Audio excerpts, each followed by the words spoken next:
Podcastera MX presenta. Cuando tú te pones a investigar y te das cuenta que incluso los temas de menstruación eran estudiados en hombre porque decían, bueno, esto nada más es como una diversidad, una variable, pero no lo es, ¿no? Entonces, cuando hablamos de diversidad corporal, no nada más estamos hablando de que, quiero que me vean. No, estamos hablando de verdad de un tema significativo de justicia social y de derechos humanos cuando incorporamos, en la medicina, ¿no?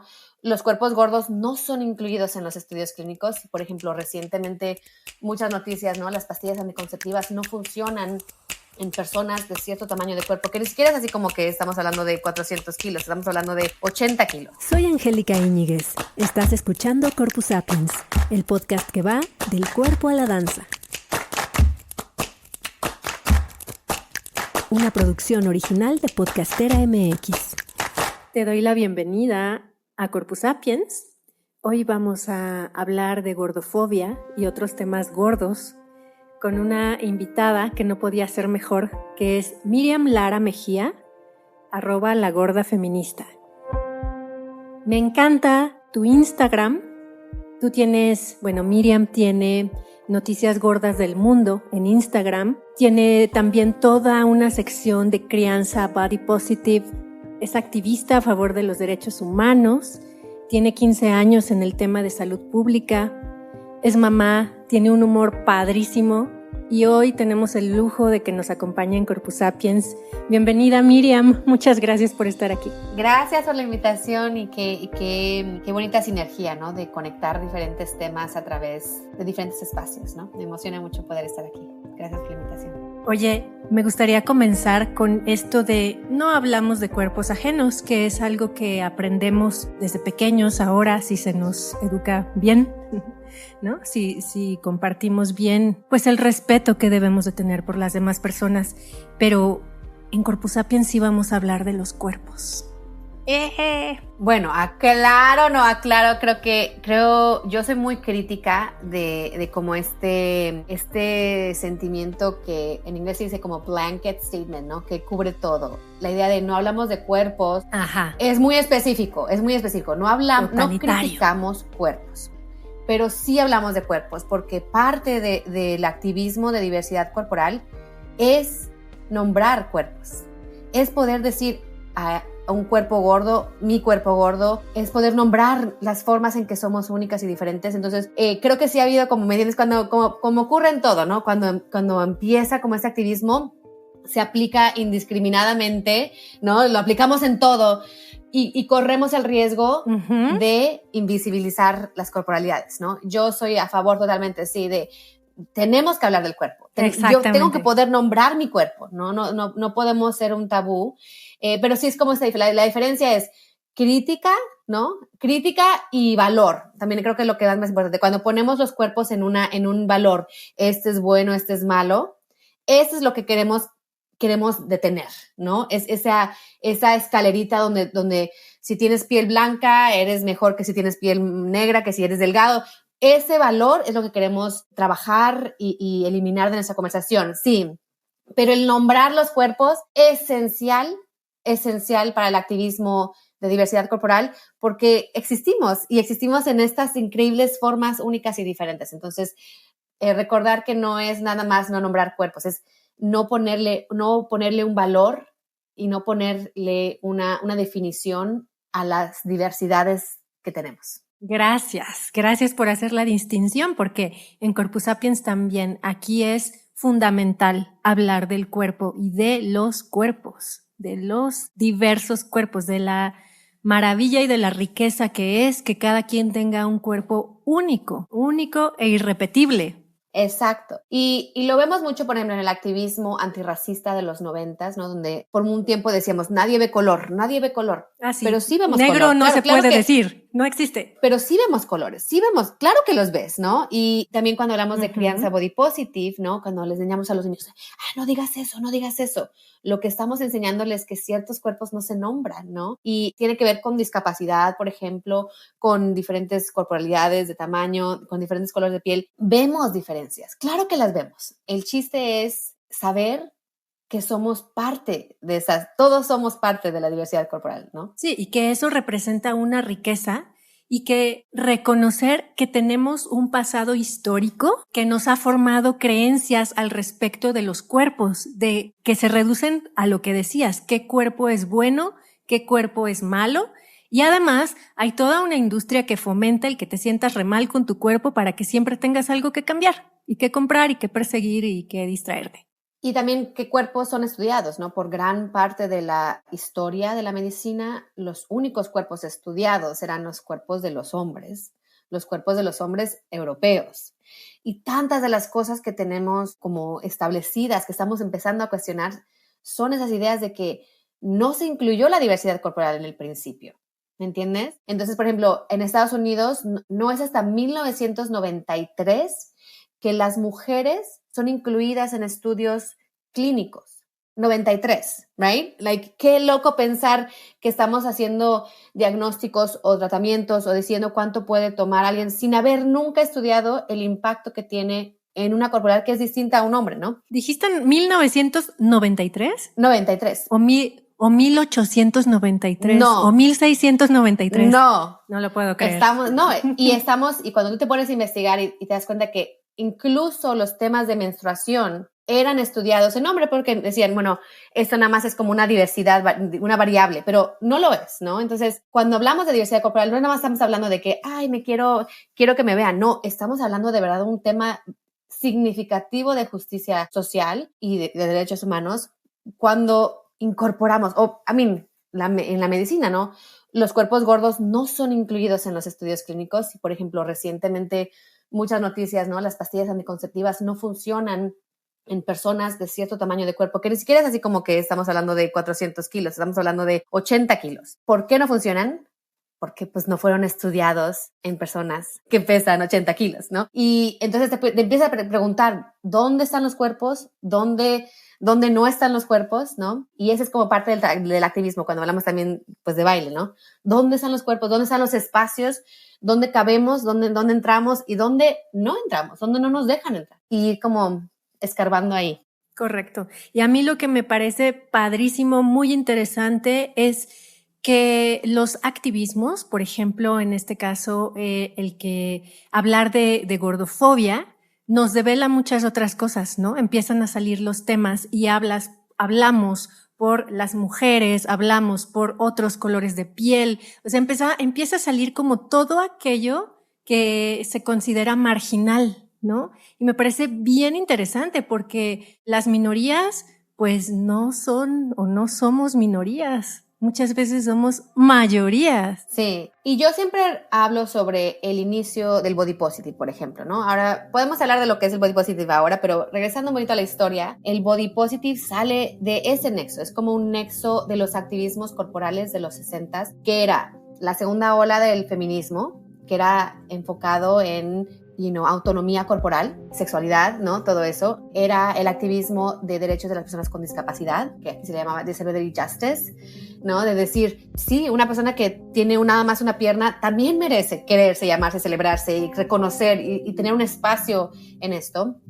Tiene que ver también con el activismo gordo, ¿no? De liberación gorda, que se me hace muy importante, y principalmente con el activismo de derechos civiles. Entonces, todos estos movimientos se conjuntan y es como la lucha de todos hemos sido excluidos de algo de lo que, como tú dices, somos la gran mayoría, pero por alguna razón en las dinámicas de valor corporal sí, hemos sido el otro, ¿no? Decimos lo malo, todo lo malo, ¿no? Y ahora viene como esa propuesta de decir, like, ¿por qué? ¿Por qué mi cuerpo es malo y el tuyo es bueno, no? ¿Por qué? Y empezar a cuestionar desde ahí. Oye, Miriam, ¿y de dónde viene? ¿Cuál es la historia de la gordofobia? Tenemos una evidencia muy, muy concreta del origen racial de la gordofobia. Y a lo que voy con esto es por ejemplo, mucha gente, a lo mejor en los espacios body positive, o aunque no, que ves, por ejemplo, arte del 1700, ¿no? Y dices, wow, es que ahí estaban los cuerpos más gordos, ¿no? Cuerpos que se parecen al mío. ¿Qué pasó de ahí a acá, ¿no? Donde ahora es la celebración completa del cuerpo delgado. Y lo que pasó fue el inicio de la trata de personas de África. Hay un libro que se llama Fearing the Black Body, teniéndole miedo al cuerpo gordo, los orígenes raciales de la gordofobia.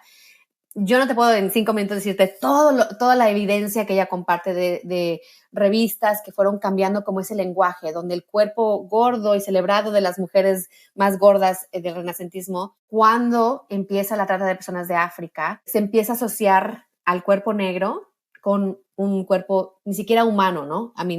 Para poder hacer la trata de personas de África, la esclavización de las personas de África, ocurre un proceso de los estudios de la raza y todo, ¿no? Donde dice las personas negras ni siquiera son humanas. Y a la vez la corporalidad... Como para lavar culpa, ¿no? Igual que lo que sucede en América. O sea, son animales, podemos hacer lo que queramos con ellos. Exacto. Y entonces empezamos a ver este proceso donde hay, por ejemplo, una corporalidad distinta, ¿no? Hay mujeres, diferentes grupos étnicos en África que tienen unas piernas más grandes, ¿no? ¿Me entiendes? Diferentes corporalidades, y entonces vemos esta asociación del cuerpo gordo con el cuerpo negro, con todo lo que es no humano, ¿no? Y vemos, por ejemplo, en revistas, en estudios, cómo en Europa empieza a haber este cambio, ¿no? Por eso cuando hablamos de la gordofobia, es imposible no hablar de cómo nace la medicina, o sea, el estudio de la medicina nace al mismo tiempo que nace la trata de personas de África. Entonces la medicina viene cargada de racismo y viene cargada de gordofobia. Y entonces cuando se llegan a las Américas hay otra combinación de factores, ¿no? Que tienen que ver con religión, específicamente con el cristianismo que había aquí, de control sobre el cuerpo de la mujer. Hay muchos factores, ¿no? Yo te lo estoy así como que resumiendo porque no es así. Es un estudio largo que obviamente también habla del control de las mujeres, de lo que el cuerpo femenino tiene que ser, ¿no? De lo que puede ser. De hecho, vemos en ese momento estamos hablando como en 1800, aquí había como información de que la gente tenía que subir de peso porque las mujeres americanas se veían como demasiado delgadas y eso no era bueno, no era positivo, ¿no? Entonces vemos como ese cambio hacia engordar, pero como en todo, cuando hay una escasez de comida, hay una celebración del cuerpo gordo. Cuando hay un auge de comida, vemos una celebración del cuerpo delgado, y eso lo vimos a través como de las décadas de la historia. Y bueno, entonces como o sea, cuando tú conjuras lo que tú piensas cuando piensas en una persona gorda, está tan influenciado por una gran variedad de estereotipos que son racializados, que vienen de sesgo. O sea, no vienen de que el cuerpo gordo es inherentemente, no sé cómo se dice, inherentemente, sí, inferior, ¿no? Pero eso es como la gordofobia, es el sistema, la ideología, las actitudes, los pensamientos, todo, que se basan en la premisa de que el cuerpo gordo por sí solo es inferior, es malo, es enfermo, es todas estas cosas, ¿no? Y el activismo antigordofobia es como empezar a cuestionar cómo podemos tener, de la misma forma que cuando empezó la trata de personas de África, la extracción de las personas de África, cuestionar estos estereotipos, esas ideas que tenemos de todo un ser humano, de un grupo de seres humanos, basándonos en una cualidad específica. Pero yo siempre hablo de que cuando hablamos de gordofobia, hablamos de los dos mitos. Uno, de que el cuerpo gordo es inherentemente todas estas cosas inferiores. Y el otro es que el cuerpo gordo es algo o que el cuerpo o el tamaño del cuerpo es algo del que tenemos completo control. De que tú personalmente, con lo que tú haces, determinas tu tamaño de cuerpo. Sí, principalmente la alimentación, ¿no? Exacto, pero sabemos que, bueno, la genética juega el papel más grande, ¿no? 70%. Los patrones de alimentación y movimiento tienen un rol, lo vemos como más o menos un 10%. Y hay otras cosas como, medio ambiente, que creo que es un impacto, y algo que yo sé que les interesa también, ¿no? Alrededor del cambio climático que vamos a ver, qué impacto tiene sobre la corporalidad. También, estrés, patrones de sueño y otros factores, ¿no? Lo que llamamos determinantes sociales de la salud, like economía, pobreza. Exacto, accesibilidad, justicia, ¿no? Todas estas otras cosas. Pero el mito de que solamente tú, lo que tú haces determina tu tamaño de cuerpo, es el que cuando lo empiezas a cuestionar y a desbancar y decir, bueno, ¿qué dice la evidencia? Y dices, ok, si ya no es cierto, ya sabemos con completa certeza de que es gran parte de nuestro tamaño de cuerpo es determinado por nuestra genética. ¿qué hacemos con el otro porcentaje, ¿no? ¿Cómo podemos vivir y fomentar la salud y ser felices cuando aceptamos que la diversidad corporal, o sea, el tamaño del cuerpo es algo del que no tenemos tanto control? Sí tenemos control sobre qué comemos o qué hacemos, claro. No tenemos tanto control sobre cómo es nuestro cuerpo, ¿no? Exacto. Cuéntame tu historia ahora con la gordofobia y en qué momento dijiste, a ver, ¿cuándo te empezaste a hacer las primeras preguntas sobre todo esto? ¿Qué te llevó a ser activista por los derechos humanos? Bueno, yo crecí en un hogar feminista en Tehuacán, Puebla, feminista y activista. Entonces, mis padres, los dos, han sido activistas de derechos de la mujer y de derechos laborales y ambientales desde que nací, ¿no? Entonces, creo que tener esa exposición de ver las injusticias que nos rodean y de cuestionar los sistemas que son y que existen. Y también crecí en un hogar gordo. Mi mamá era gorda. Mi primer momento obviamente han habido momentos de gordofobia en mi vida, pero como quizás quienes escuchan, cuando no sabes que no debe de ser así, que no está bien que seas tratado de forma injusta, no lo ves, ¿no? Entonces ahora con ese trabajo, cuando tengo una palabra, gordofobia, I'm like, eso era gordofobia y eso fue gordofobia, ¿no? Pero para mí los momentos claves son, la primer como cuestionamiento que tuve alrededor de la genética fue, si tú me ves mi cuerpo y ves el cuerpo de mi mamá y ves el cuerpo de su papá, ¿no? Estamos hablando de 3 generaciones, tenemos el mismo cuerpo, ¿no?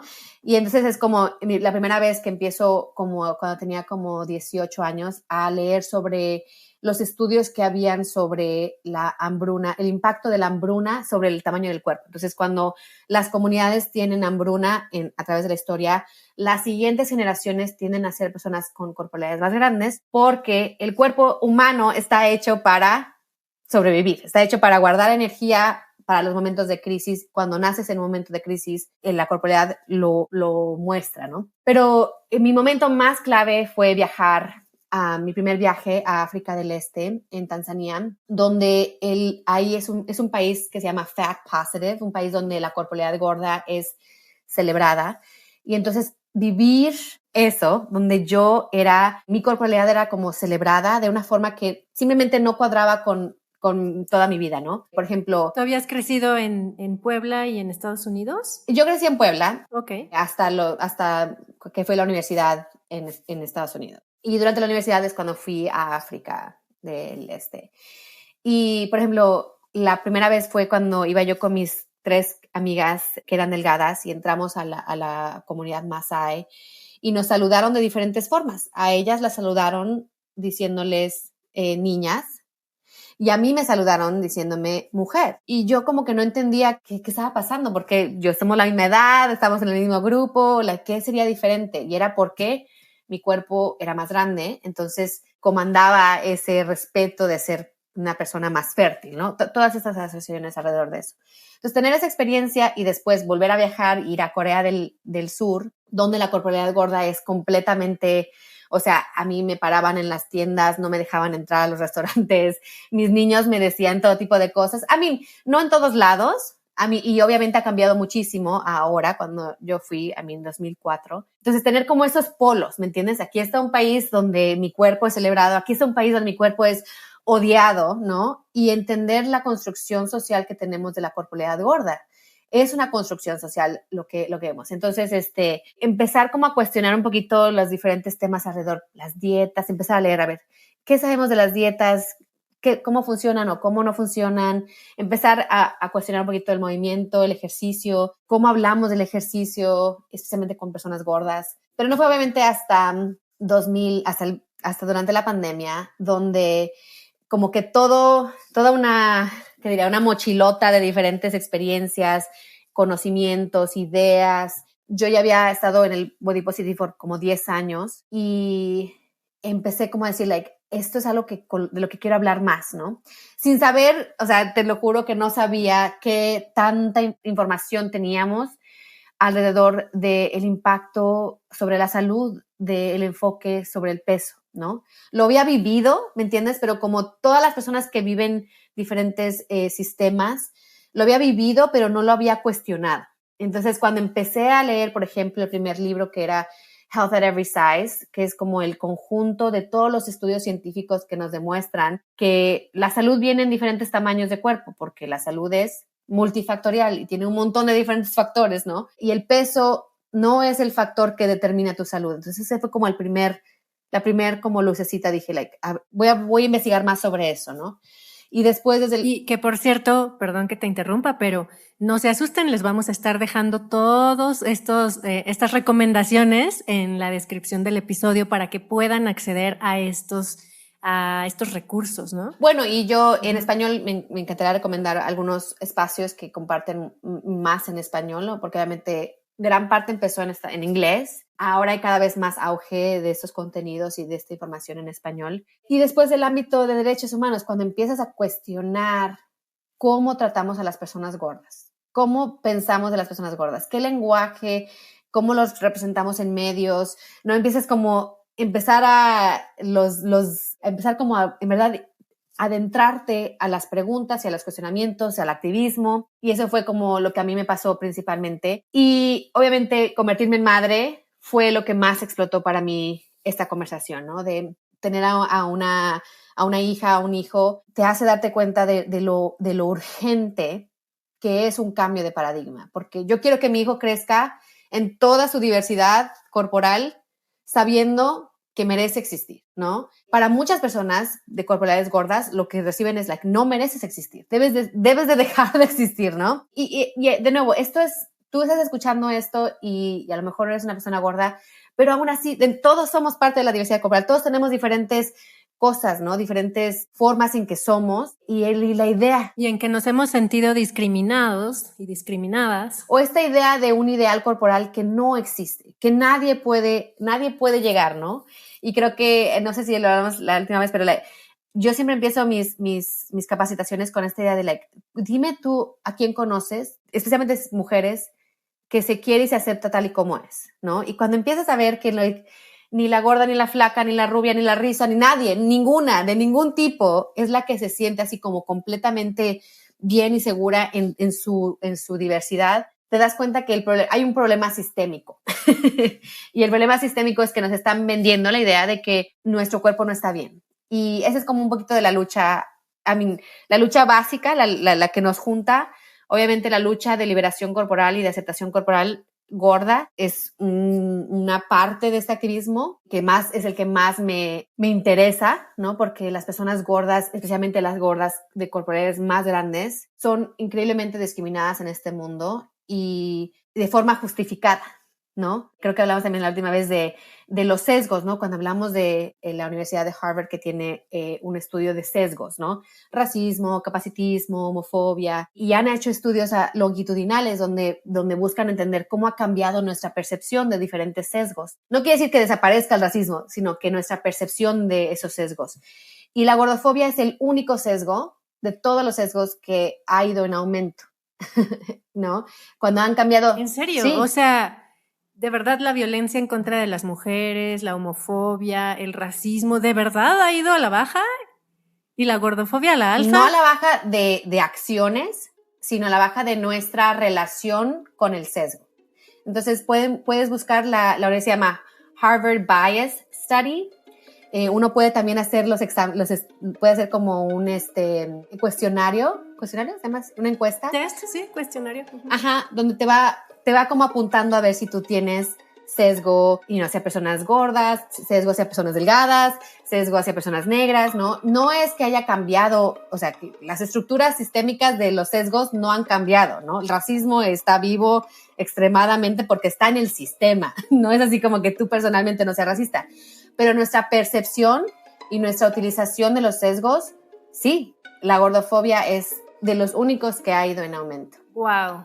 Esto está muy heavy. Bueno, y hay que preguntarnos porque, por lo menos en Estados Unidos, al mismo tiempo que era menos aceptable ser visiblemente racista y era más aceptable ser visiblemente gordofóbico, hay académicos que estudian que lo que pasó es que ese racismo ahora está abajo de la gordofobia, ¿me entiendes? Está dentro de la gordofobia. O sea, el chiste es hacer hate, pues. El chiste es hacer hate, ¿no? Y cuando cuando se vuelve inaceptable hacerlo de cierta forma, va hacia otro lado, ¿no? Entonces hay un académico que se llama Campos que habla de esto, ¿no? De cómo la gordofobia se convirtió ahí donde ponemos diferentes cosas, ¿no? Donde ya no es aceptable decir eso, bueno, pero sí es aceptable decir, las personas gordas son flojas, la litanía, ¿no? Entonces, no es así como que separado, es que va de la mano, ¿no?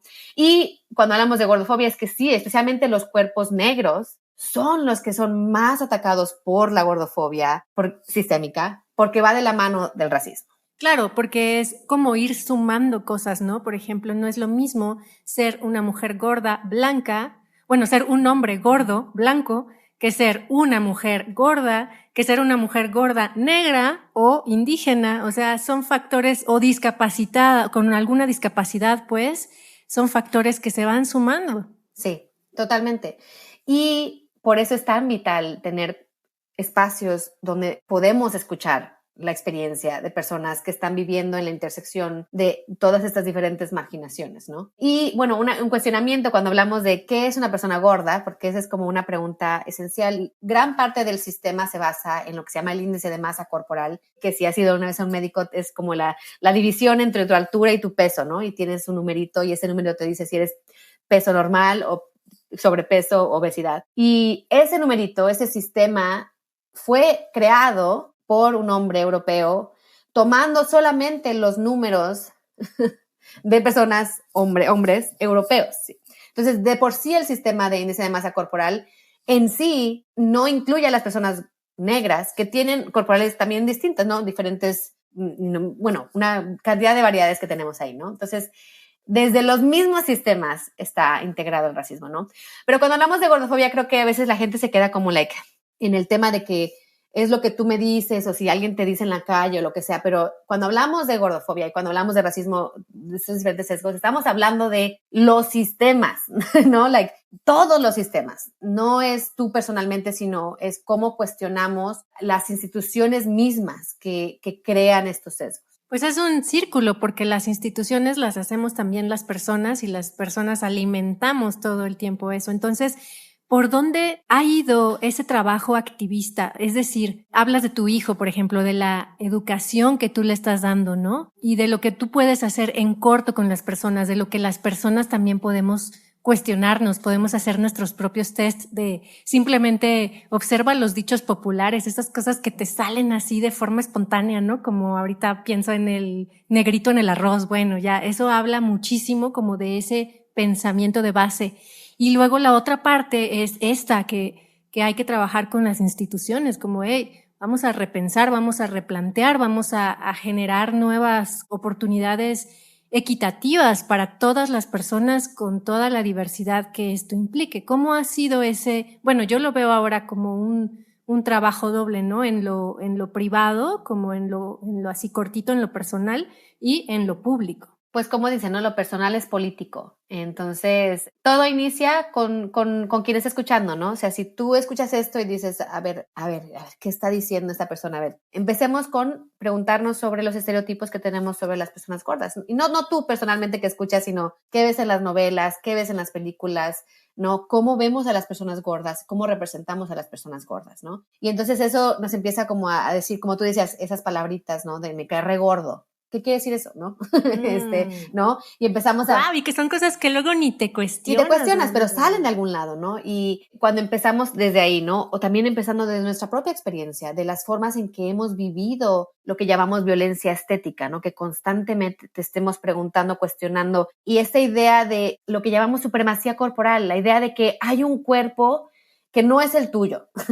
Que tú personalmente tienes que tener otro cuerpo, que no es el cuerpo con el que vienes, ¿no? Y nada más preguntándote cuánto has cargado, cuánto has hecho por cambiar tu cuerpo, ¿verdad? Cuestionando la inversión de energía y magia humana, ¿no? Que le hemos puesto a tener un cuerpo que no es el nuestro. Y después, o sea, yo definitivamente creo que cuando empiezas en verdad a ver qué dice este estudio, ¿no? A ver, muchas de las personas que activan en el activismo antidieta son personas que empezaron a decir, a ver, ¿dónde está la evidencia de las dietas? ¿Qué dicen las dietas? ¿Quién las inventó?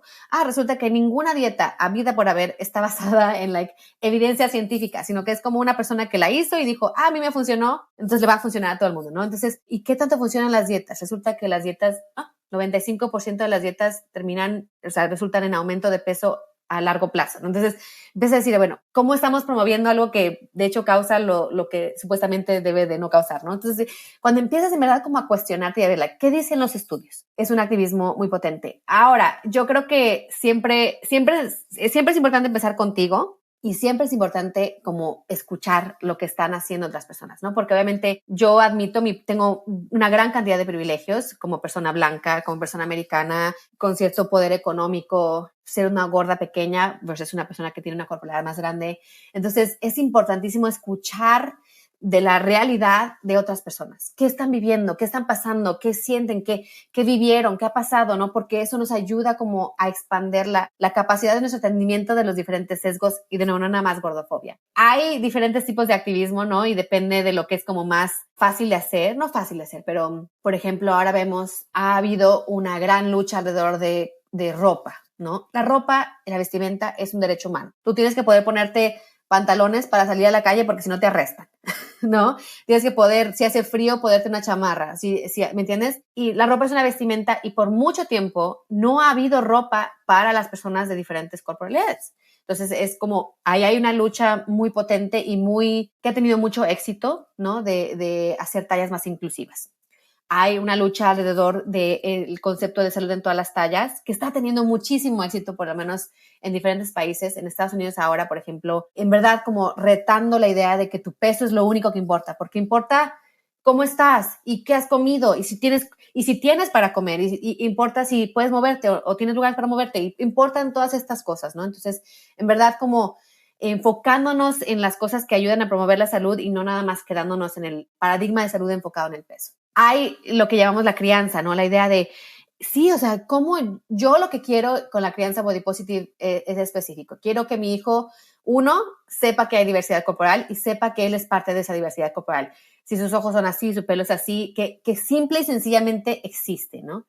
Pero muy importante para mí es como contrarrestar los mensajes que escuchamos más comúnmente, ¿no? El cuerpo gordo es horrible, el cuerpo gordo es asqueroso, el cuerpo gordo es enfermo, ¿no? Entonces, para mí, parte del activismo body positive es hablar de mi cuerpo gordo de forma positiva, ¿no? De forma de lo que puede hacer, de si voy a hacer yoga, de si está descansando, de si es suave, de si, ¿no? Y tener como ese mensaje counter, ¿me entiendes? Contrarrestante a lo que recibimos normalmente. Y también lo que queremos con la crianza es que nuestras personitas también sean agentes de cambio, se conviertan en agentes de cambio. ¿Cómo no nada más en tu persona y en saberte que tú mereces existir con tu corporalidad y qué puedes hacer para sentirte bien y mover tu cuerpo desde lo que te hace a ti único, ¿me entiendes? O sea, yo por ejemplo tengo una discapacidad en una de mis piernas y gran parte de mi vida ha sido ¿por qué no puedo bailar de esta forma? ¿Por qué no puedo hacer este movimiento? ¿Por qué no me puedo estirar así? ¿No? Porque estoy mirando a cualquier otro cuerpo, pero aquí está mi cuerpo, este es mi cuerpo, no se puede mover así, no se puede mover como esa persona, se puede mover como se puede mover mi cuerpo. Y el momento que tuve ese como paradigm shift, ese cambio de decir ¿qué hago desde aquí, desde mi cuerpo, desde lo que yo puedo hacer? Se me abrieron un montón de posibilidades, ¿no? De poder hacer yoga, yo la llamo mi yoga robot porque no me entiendes, como que me muevo parezco cuadrito en vez de parecer triángulo o lo que sea, no me puedo mover de la misma forma, pero quiero que mi hijo tenga esa misma oportunidad, ¿no? De poder saberse que él merece moverse como quiera moverse y que sepa que él también puede ser un agente de interrumpir la violencia de la gordofobia y del racismo y de los sesgos que existen en el mundo, que él pueda saber que él tiene la capacidad de saber que eso no es normal. Uh-huh. Y, ¿sabes? Pensaba ahora que te estaba escuchando en proyectos alternativos educativos. Yo conozco algunos en Guadalajara, que es la ciudad donde vivo, y en algunas otras ciudades de México, que son, por ejemplo, escuelas inspiradas en la escuelita zapatista o simplemente otro tipo de proyectos que muchas veces ni siquiera están incorporados a la SEP. Los conozco porque mis sobrinos están ahí y me parece bien chingón ver cómo los niños comparten con sus diversidades. Es decir, hay niños que tienen alguna discapacidad y entonces van en silla de ruedas y hay diferentes edades en las que se conviven. No hay esta segmentación que es del esquema de la Escuela de Praga, ¿no? Es una organización mucho más diversa y mucho más real, porque al final se supone que la escuela debería ser un entrenamiento para salir al mundo y convivir entre todos, ¿no? Entonces, me parece que estos proyectos pueden aportar mucho y que también se pueden nutrir muchísimo de, por ejemplo, lo que tú haces y que pueden, bueno, también las personas de forma individual, obviamente, ¿no? Contactarse contigo, seguir tus redes, seguir algunas de las recomendaciones y empezar a propagar esto, porque al final a todos nos compete y todos tenemos la responsabilidad de crear un entorno mejor, una comunidad mucho más amable, más diversa, más justa, de la que al final vamos también a disfrutar, a ser parte. Totalmente. Y cuando yo, por ejemplo, hago lecturas gordas para niñas y niños, es como tan potente cuando empezamos a tener libros y recursos y empezar a ver la diversidad que nosotros mismos conocemos, ¿me entiendes? A mí me encanta empezar mis workshops como simplemente reconocer que estamos rodeados de diversidad corporal, aunque las revistas nos digan que no, aunque a veces las redes sociales nos digan que no, a veces aunque las películas nos digan que no, tú con tus ojitos tienes toda la capacidad de ver esta diversidad, ¿no? Entonces, qué bonito lo que compartes de las escuelas, porque es cuando lo de interno y lo externo se conectan, ¿no? Cuando en verdad podemos, y todos no sabemos parte de la diversidad, pero no siempre lo podemos expresar de esa forma, ¿no? Por esta supremacía corporal que existe. Entonces se me hace muy, muy potente, ¿no?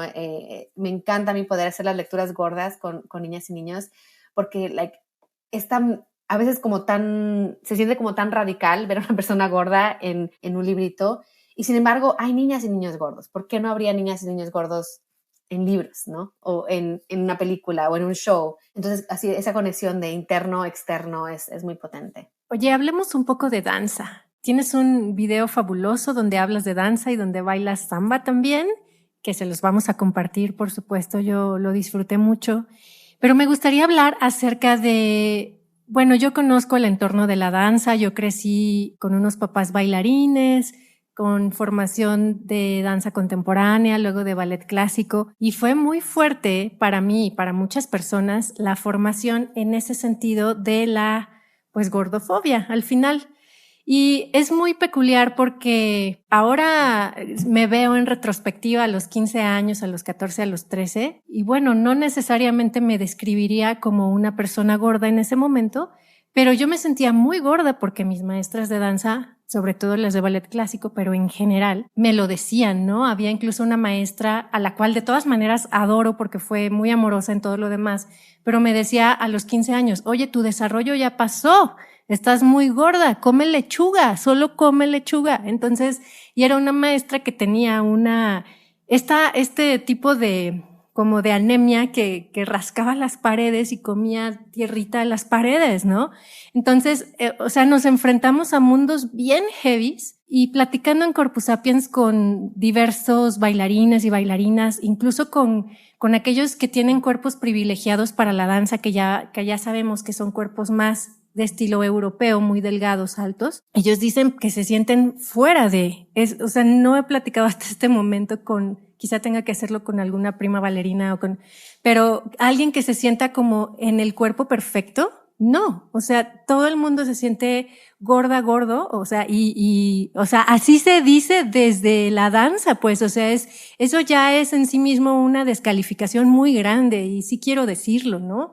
E incluso se usaba esa palabra como un castigo, como un regaño, porque no estabas haciendo según esto, según la mirada del profesor que había aprendido además de sus maestras y maestros con varas y demás, como no estás haciendo lo suficiente, no te estás esforzando suficiente, no estás entrenando suficiente, no estás dejando de comer, ¿no? Como esas cosas que hoy en día se están cuestionando muchísimo, pero siguen existiendo. Claro, lo que rescato y que me impacta es la idea de que no había, o por lo menos en tu experiencia, ha habido alguien que se diga, yo tengo el cuerpo perfecto, ¿no?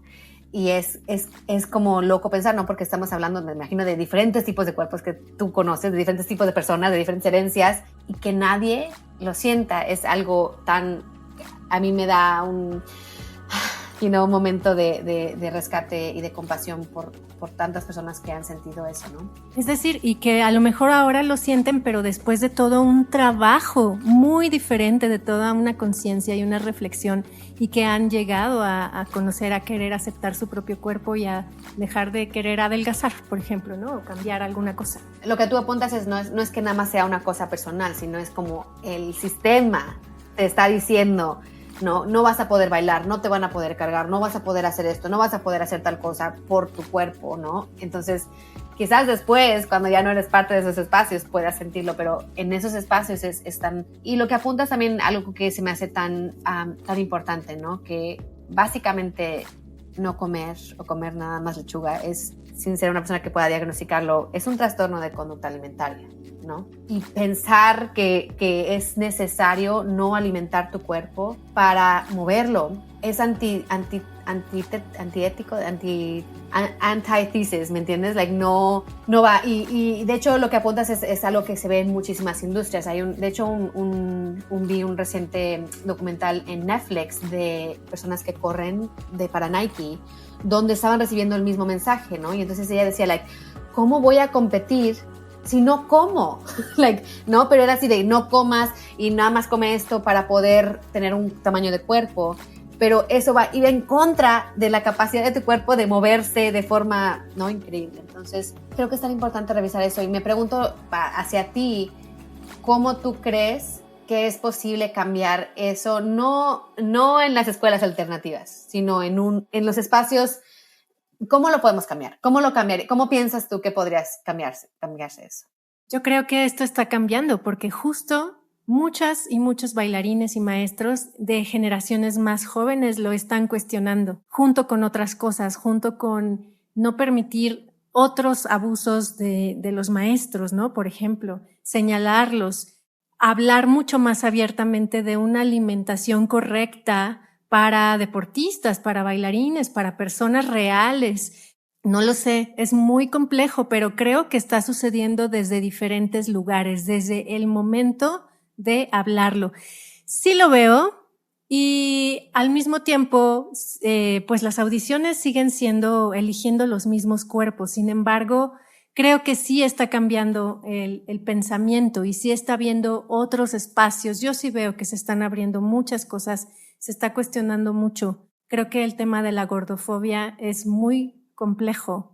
Quizá hay más avances, quizá aquí puedo ver un reflejo de lo que tú decías, ¿no? Que hay más avances tal vez en el tema de violencia en la formación dancística, ¿no? De abuso de poder, de abuso de los maestros hacia las y los alumnos. Pero sí creo que se está abriendo y sí creo que se están generando panoramas distintos desde la estética, desde lo que se busca. Hay muchas y muchos coreógrafos con los que hemos platicado también aquí que están buscando otras cosas, que están encontrando un goce estético desde la honestidad de las corporalidades y no solamente desde las medidas y desde el ejecutar correctamente una técnica, que eso está bien que siga existiendo en el mundo, pero el derecho en sí a bailar, el derecho a la danza, a gozar el cuerpo, a tener el entrenamiento que elijas, con la ropa que elijas que te quede, creo que eso sí es algo que está empezando a suceder. Sí, y lo que apuntas también es lo que llamamos como esta violencia, esta violencia de control al cuerpo de las mujeres en especial, ¿no? Pero también de los hombres, porque obviamente los bailarines también viven este control sobre su cuerpo. Y es como empezando a apuntar la raíz, es esa idea de control, esa idea de que tú personalmente puedes controlar tu cuerpo, ¿no? Like, cómo se ve físicamente. Y bueno, yo también lo he visto, ¿no? Por ejemplo, yo sigo a una bailarina aquí en Estados Unidos que se llama Misty Copeland, que es una bailarina, la primera, no sé si la primera, creo que es la segunda bailarina negra, que ha luchado con eso, ¿no? Porque su corporalidad es un poquito más grande, ¿no? Que otras corporalidades, pero es esa idea de, me encantó lo que dijiste, de la propuesta de buscar otras formas de ver la belleza y de ver el arte, que no nada más están creadas como de qué se vino antes, ¿no? ¿Qué se vino antes y si seguimos haciendo lo mismo que se vino antes? Sino totalmente cambiando. Sí, repitiendo el canon de belleza heredado. Sí, no, y es como mirando hacia alrededor, y es ahí donde regresamos a esta conversación de diversidad corporal, de decir, de hecho, vemos cuerpos que pueden hacer increíbles cosas, ¿no? Simplemente no se ven como quizás esos cuerpos, ¿no? Y me encanta la idea de las propuestas distintas, y me pregunto qué tanto eso regresa y alimenta a las instituciones, ¿no? Y es como la pregunta de qué tanto lo hará y qué tanto, porque claro, las generaciones van y vienen y se está acabando una nueva generación, se acaba una nueva generación y viene la nueva, pero será interesante ver. Y es un paralelo al activismo de diversidad corporal en general, ¿no? De esta idea de qué nos enseñaron es la belleza, de cómo vemos al cuerpo humano diverso y qué consideramos bello. Y es, en verdad, preguntarnos de dónde nace eso, ¿no? Y de dónde salen esos cánones de belleza, de dónde salen, quién los fomenta y quién se beneficia de que hayan. Porque aquí estamos todas y todos y todes que somos diferentes, pero ¿quién se beneficia de un canon de belleza que no abarca a todo el mundo? Y de un sentimiento de que nunca vas a llegar ahí, de que no lo vas a lograr. Sobre todo, esto es lo que te mantiene consumiendo. Sí, exacto. Cuando hablamos de las críticas a la industria publicitaria, ¿no? De que nos vende los productos desde la insatisfacción, ¿cierto?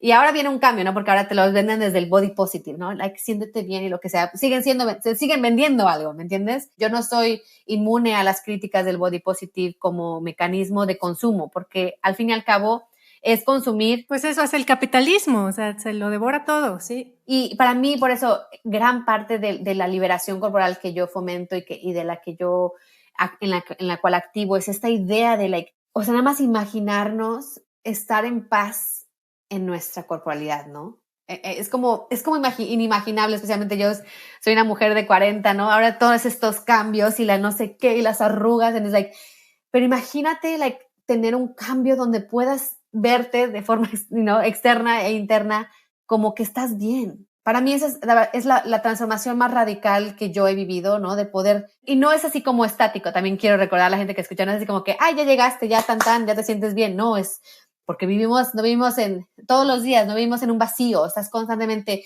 viendo imágenes, todo el tiempo, ¿no? Y cargamos nuestra mochilita de herencia, de violencia estética bastante pesada. Pero eso es lo que la propuesta de diversidad corporal de Body Positive tiene, ¿no? Esa idea de poder vernos. Es que para mí es tan radical, los mensajes que yo recibo de jovencitas hasta los 60 y tantos años, donde no se pueden ver al espejo. Y me imagino que en el arte, en el baile, es algo también similar, ¿no? Porque parte de lo que tú decías, ¿no? De aún que estás haciendo todo y no poder verte en el espejo como una persona, ¿no? Como tu cuerpo tal y como es, sino con todo lo que no es, todas las fallas que tiene, ¿no? Fallas, pues. Y para mí es como ese es uno de los grandes logros cuando me llega un mensaje de alguien que me dice que se pudo poner, a mí suena tan mundano, pero se pudo poner tal ropa, o se pudo sacar la foto, o pudo pararse frente a un espejo, suena tan pequeño, pero es qué injusticia es creer que no podemos vivir en nuestro cuerpo nuestra propia vida. Que no vale nuestro cuerpo, que no es valioso tal como es. Ajá.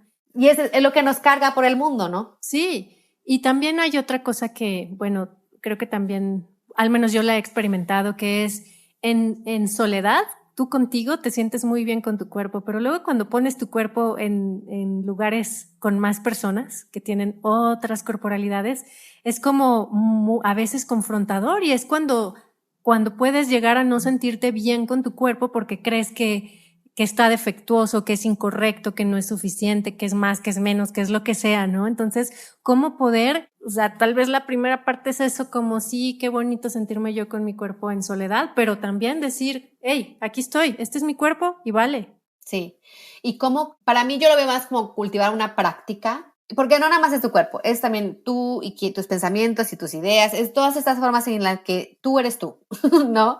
Pues la mente, sí. Y cómo nos han hecho creer que tú siendo tú no es bueno, sino tú tienes que ser perenganita o lo que sea, ¿no? Y por eso regresamos a la misma pregunta, ¿no? Cuando dices, tú dices, yo quiero tener el cuerpo de perenganita, y resulta que perenganita no se siente bien porque ella también quiere tener el cuerpo de quién sabe quién. Y te vas dando cuenta que estamos en este como centipede. Es una enfermedad. A mí es una enfermedad social totalmente, ¿no? También es humano. A mí yo no... La insatisfacción. No hablo de que no te compare, porque es totalmente humano. Tú entras a un espacio y estás viendo quién es quién. Notamos diferencias, vemos cuerpos. Claro, aprendes por la comparación, sí. Pero el tema es como qué valor le estás dando a esa comparación, ¿no? Exacto. El valor es lo que cuestionamos, ¿no? La idea de que ese cuerpo es mejor o ese cuerpo es mejor. Eso justamente es la enfermedad. Esa idea de pensar que un cuerpo es mejor que otro. Y porque nos han creado esos sistemas, ¿no? Como tú en el baile dices, tal cuerpo sí es mejor porque es el cuerpo que recibe que le hagan las audiciones o que recibe el papel o lo que recibe el baile, ¿no? Entonces empezamos a crear todo un mundo alrededor de ese específico cuerpo. Y la lucha es cómo hacer para que podamos entrar más cuerpos, ¿no? Como me gusta decir a veces, crear un mundo donde todos los cuerpos quepan. ¿Disfrutas la danza? ¿Disfrutas bailar? Sí, yo amo bailar, he amado bailar mucho. Siento que ha cambiado mi vida después de tener un hijo. A mí me gustan los bailes como sociales, me gusta salir a bailar, salsa, bachata, me gustan los bailes brasileños, forró, lamba zouk, me gusta la samba, obviamente. Me gustan también los bailes como más como tantric dancing, cosas donde no hay tanta como dirección, ¿no? Me encantan las reglas. Me encantan las reglas, pero también me encanta esa idea de expresión. Pero hace mucho que no, desde que tuve un hijo, y a lo mejor esa es una experiencia que a lo mejor otras personas comparten, que escuchan, ¿no? A mí el tiempo es tan limitado, ¿no? Y ¿qué es lo primero que se va, ¿no? Se va el goce, se van las cosas que son más difíciles de manobrear en todas las cosas de la vida. Pero yo amo bailar y admito que sí, o sea, ha sido una experiencia interesante como ocupar espacio, ¿no? Ocupar espacio en espacios donde siento que a veces mi corporalidad es vista de una forma distinta, pero también por mi discapacidad.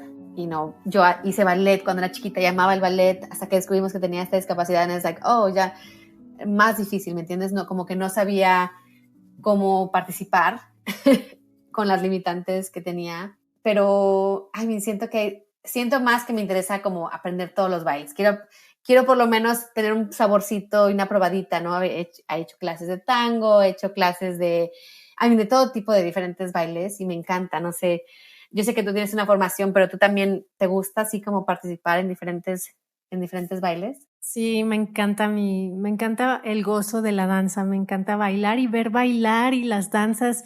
Me gusta mucho, comparto con Salvador que nos gusta viajar, por ejemplo, a los pueblos, a las ciudades y conocer cómo la gente baila como parte de su cultura, así como lo que cocinan, ¿no? Que tú vas a un mercado y puedes probar de la comida local y además puedes ver que a lo mejor en una celebración tienen una danza en particular. Esa parte me gusta mucho, me nutre mucho, ¿no? Sobre todo, bueno, en realidad, pues toda la danza, ¿no? Me encanta. Y sí me gusta. Estoy ahora por probar unas clases de flamenco. Nunca he hecho flamenco y ya tampoco me voy a quedar con las ganas. Y eso se me hace padrísimo, ¿no? Como hacerlo porque tienes ganas y ya. Listo, disfrutar. No, me encanta eso. Y ahora con mi hijo hacemos como dance parties, como al final de la noche ponemos música.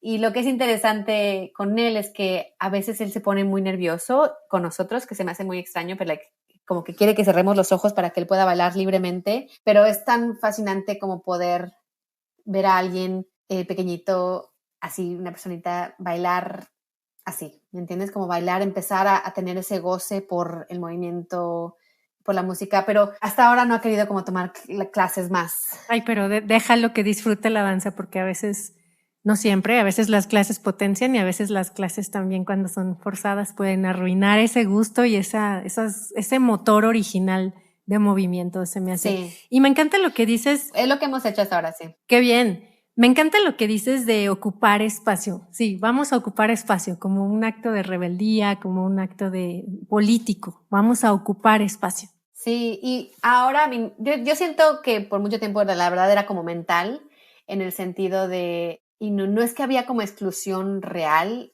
en mis espacios. El de samba, la historia de samba que tengo sí es como algo específico, aunque no era así como exclusión per se.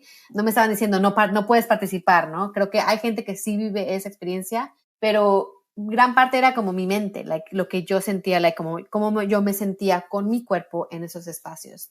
Y ahora, la verdad, estaba recientemente hablando de cómo, por ejemplo, en mis contenidos donde hago bailes o hago rutinas, había hecho una sección que se llamaba Bocaditos de Movimiento, como esta idea de cómo hablar, cómo promover el movimiento, en verdad retando esas formas que especialmente las personas gordas nos han dicho, ¿no? Es para bajar de peso, es para cambiar tu figura, es para tener más nalgas, lo que sea, ¿no?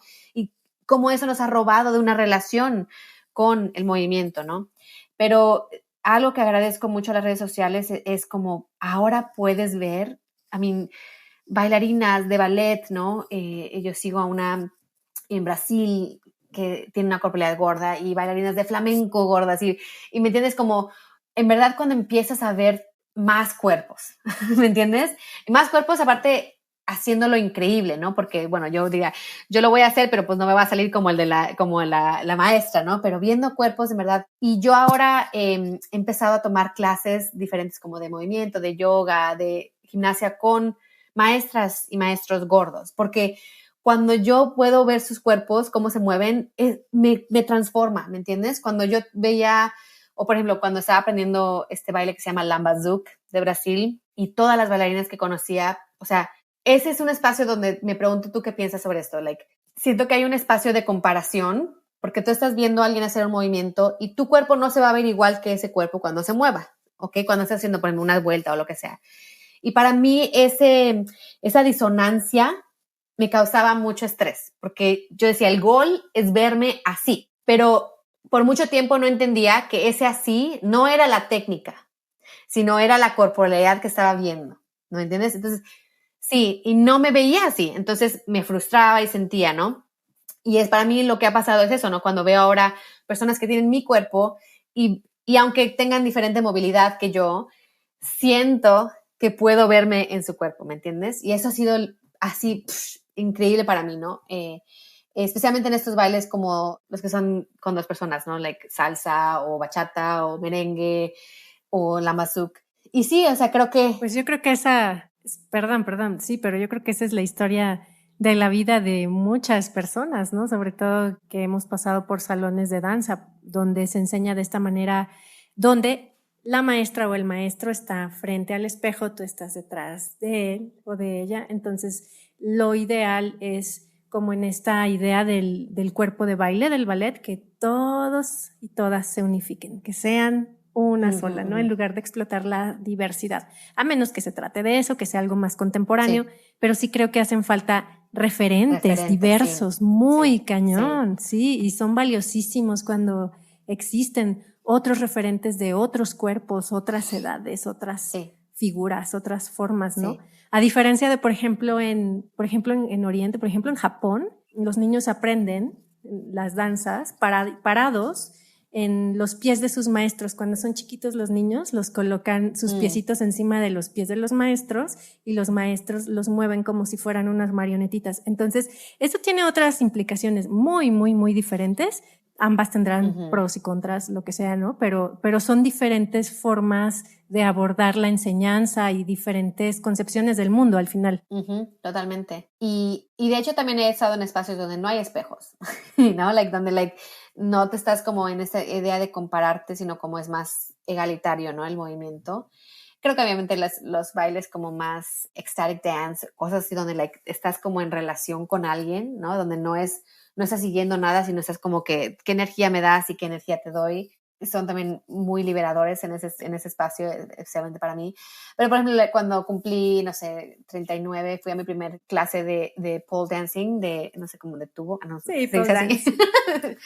y fue tan, fue como de esos primeros pedacitos donde estaba en verdad como chipping away, en verdad como rascándole a ese tema de qué tanto tienes que de verdad adentrarte a ti, a tu experiencia, a tu cuerpo, a lo que tú puedes, a lo que tú quieres, ¿me entiendes? A los riesgos que te quieres tomar, si te quieres subir o no te quieres subir. Y esa es como la gran lucha y la gran invitación que a mí me encanta hacer en mi página. Es de verdad centrándonos en nuestro cuerpo, ¿no? En lo que puede hacer y no en lo que no puede hacer.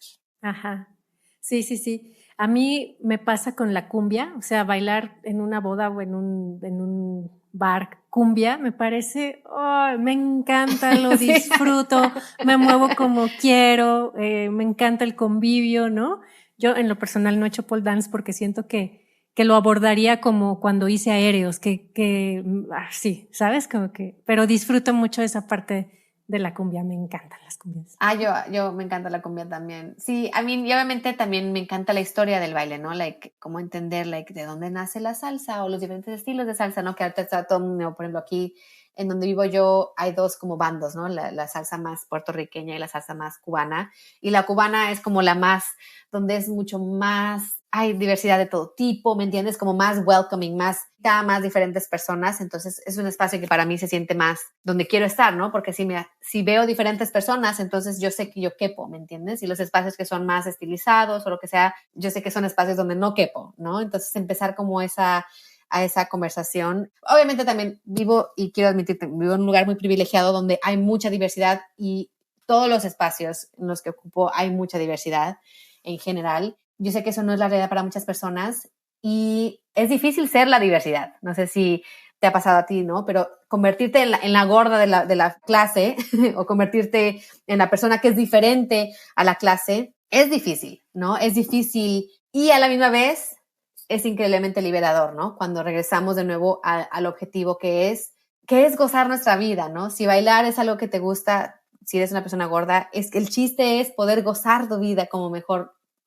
tú puedas y como mejor tú quieras. Uh-huh. Miriam, muchas gracias por esta conversación.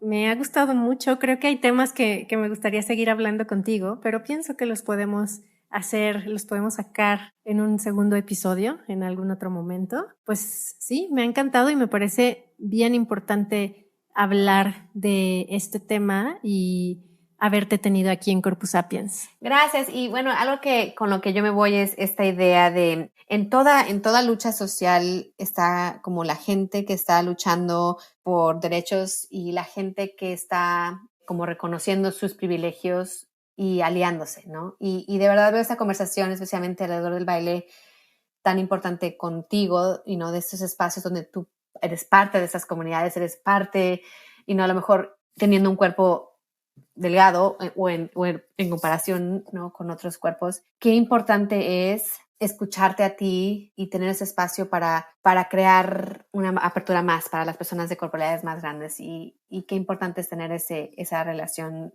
de aliada en esto, porque el corazón de una bailarina siempre va a serlo, sea cual sea su cuerpo. Me encantó esa frase, sí. Pues padrísimo, encantada, muy contenta de haberte escuchado. Me parece muy chingón todo lo que haces, lo que compartes, y te invito a ti que nos estás escuchando a que sigas La Gorda Feminista, @LaGordaFeminista en Instagram. Y además no hablamos de ese tema que fue uno de los que se me quedó en el tintero, pero ya hablaremos porque lo haces con mucho humor y el humor me parece una herramienta fabulosa para decir un montón de cosas. Gracias, Miriam. Pues gracias por invitarme. Muchas gracias por escucharnos y hasta la próxima. Gracias por escuchar Corpus Sapiens y por formar parte de este ecosistema de la danza donde cada quien tiene su función. Puedes escuchar, compartir, seguir, anunciarte en nuestra cartelera, ser patrocinador, invitado o coproductor y compartir tu mensaje con una comunidad en expansión. Mándanos un mensaje directo por Instagram a @corpusapiens o escríbenos al correo que te dejamos en la descripción de cada episodio y con gusto te contamos cómo puedes participar.